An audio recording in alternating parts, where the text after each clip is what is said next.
Hello all. This screencast is to describe your group project that you'll be working on this semester.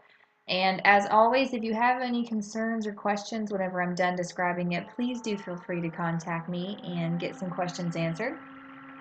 By the time you will go through this screencast, you will most likely have already been put into your groups for this project.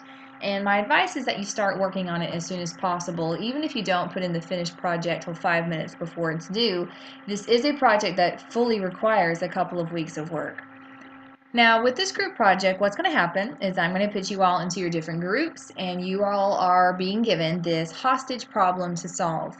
What's basically happened is that people are flying in a plane, the plane has been hijacked, you are part of a hostage negotiation team, and your decision that you have to make is deciding which out of 10 people, which 3 are going to survive. Now, your assignment is to decide who the terrorists are, what they're fighting for or against, why did they do this. You can make this as serious or as humorous as you want it to be. As a group, you are going to write a 2 or 3 page double-spaced paper that explains why you chose the people that you chose. You will have to identify at least 3 to 5 criteria that you chose to use to evaluate these people and make your selections.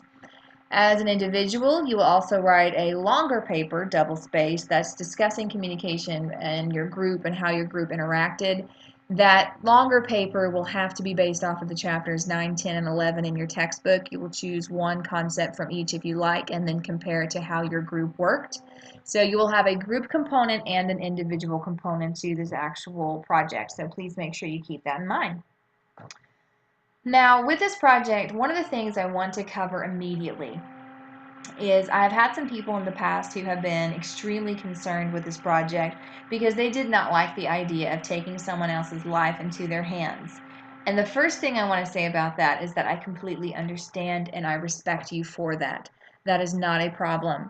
What I want you to do is simply think, if you had to evaluate someone's life, what would be the ways that you would evaluate them? Would it be based off of their potential, their age, their capabilities, their religious beliefs? What would you do to evaluate the effect of people?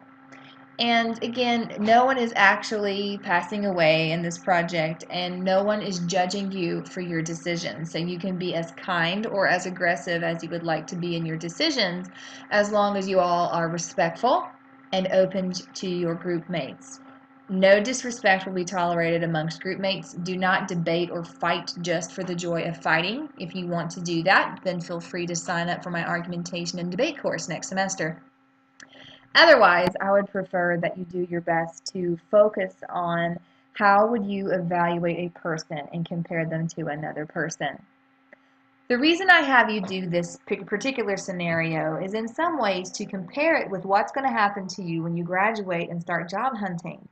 Because whenever you job hunt, you are going to submit an application at multiple places. And on average nowadays, according to, I believe, the latest Tennessee Bureau of Employment statistics, there have been, on average, between 75 and 250 applicants for any one job. And that includes something like McDonald's.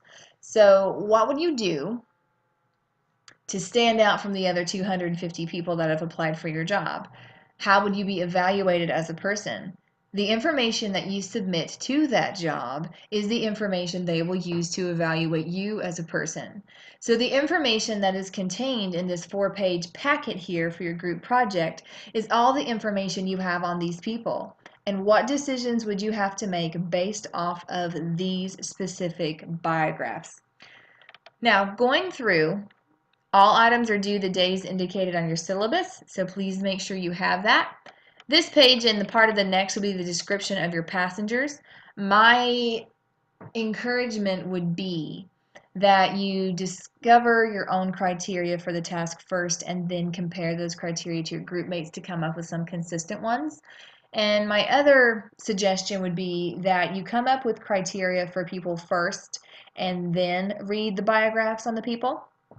Because if you read the bios first, you're going to find people that you like and that you don't like. And you're going to try to save the people you like and not save the people you don't like. If you develop your criteria first, you're going to have a much more I would say, unemotional, standardized, kind of logical perspective to the assignment, and it might save you a little bit of grief. Now, as you go, develop your criteria, talk with your group mates with those criteria, and then start developing your project. One thing that you will most likely have to do is follow the reflective thinking method. This is also described in some of your PowerPoint lectures.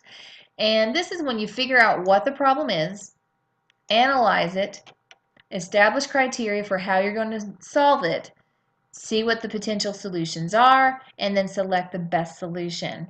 And note that it says best solution. It does not say correct solution. I will not be evaluating you at any point in time by what I think you should choose. The whole point of this project is for you to evaluate people and to make decisions. There is not a right answer. You are coming up with a best answer based off of the evaluation criteria that you as a group develop. So you are going to be graded on how well you complete the project, not based off of who you pick and who you don't pick. So if you're worried at all that I'm going to be judging you as a person based off of emotional decisions, no. I'm looking at your ability to take a very difficult problem, break it down, analyze it, and come up with a solution. That's what's being tested here. So please be at peace. I am not judging anyone here. Your group report, this will be submitted by one member of the group if you like. There will be a Dropbox open for it. Your group report should have a standard introduction. Standard meaning the same format as your informative and persuasive speech and nonverbal paper introductions would be. Restate the problem. In a detailed fashion, explain and defend your criteria selections, and then in a detailed fashion explain how your criteria related to the people that you saved or chose not to save. Briefly incorporate how you discussed or used the reflective thinking method. Again, defend your final selection, conclude the paper. As a group, this should not be too difficult for you to do. You can do it all together. You can do it individually. You can meet on campus to do it. You can never meet in person and do it. You can use the discussion forums provided for you on D2L for this. There are all sorts of things that you can, different methods that you can use to do this. You can open up a Google Doc so that everyone can edit the same thing if you like. Whatever it is that you'd like to do, whatever method you'd like to do is fine, as long as the paper is submitted by the appropriate due date. As an individual, you will have something known as a conceptual analysis. This is the slightly longer paper, and this is the one that you do as an individual, and every single person has to submit one, and they cannot be copied from another person. Each person writes their very own conceptual analysis. What you're doing here is basically identifying 3 concepts of group communication. You are going to compare them to how your group did them or did not do them, what worked well and what did not work well, and then you're going to write to me about it. So, standard intro, description of at least 3 concepts of group communication, relate each concept to your group, and conclude. So if you think about it, introduction is 1 paragraph, description would be 1 paragraph each for the concepts, 1 paragraph each for how they related to your group, and a paragraph conclusion. That's easily 3 or 4 pages there. So easy to do, no research required unless you prefer to quote and then cite your textbook. Again, references if you used any. The last thing you're going to have will be an addendum, which is something where you evaluate your group mates individually. All you're going to do here is write out what each person did to contribute. So if you have Bob did X, Y, and Z. Jill did A, B, C. Joe did F, G, I don't care, whatever it might be, whatever it is that's there. Then you can make sure it's all in there, whatever information you need. You just list out who did what. This is something that I can look at to make sure each person contributed adequately. If you feel that someone did not contribute adequately, then that needs to be written here. And I also should know about that well before the project is actually due. If you have somebody who has decided to slack or not participate in the project till an hour before it's due, then that's something I need to know, and that is something I need to handle. As it says here under instructor's note, you will receive a 0 on this assignment if you do not participate adequately. You will be required to meet with the instructor to discuss the issue, and then a final decision will be made if you are reported by your group mates and the instructor's observation to have not contributed adequately to your group. So think of it this way. If you are an A student, you need to make sure everybody else in your group is willing to put in the effort to do an A. If you are a C student or a D's gets degrees student, then that's fine. That's your choice as an adult. But you need to make sure the rest of your group mates are fine with that. If your group mates are not fine with that, this is where group communication comes into play, and you all negotiate for either a happy medium or I would say, temporary change of energy.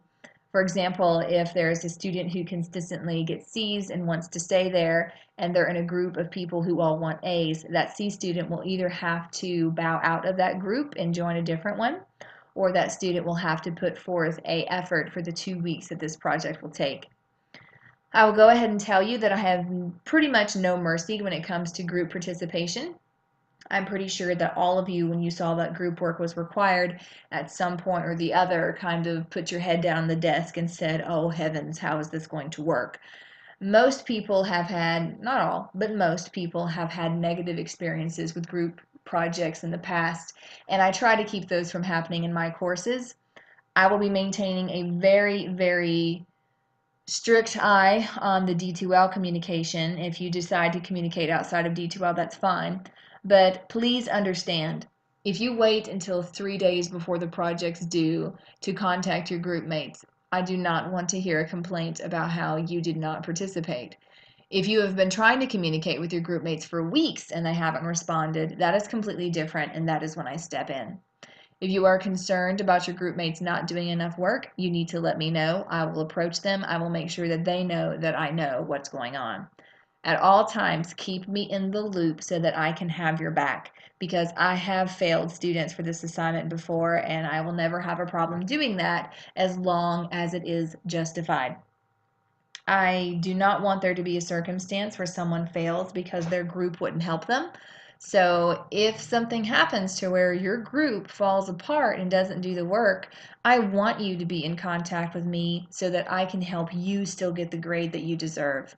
But I have to see that the effort has been made. So save the emails, save the texts, save the posts, whatever it is that you use to communicate, make sure that that documentation is there so that if you have done everything that you can do and the other people don't help you, I will have your back, and I will do what I can to assist you to make sure that your grade is not damaged because of somebody else's lack of responsibility.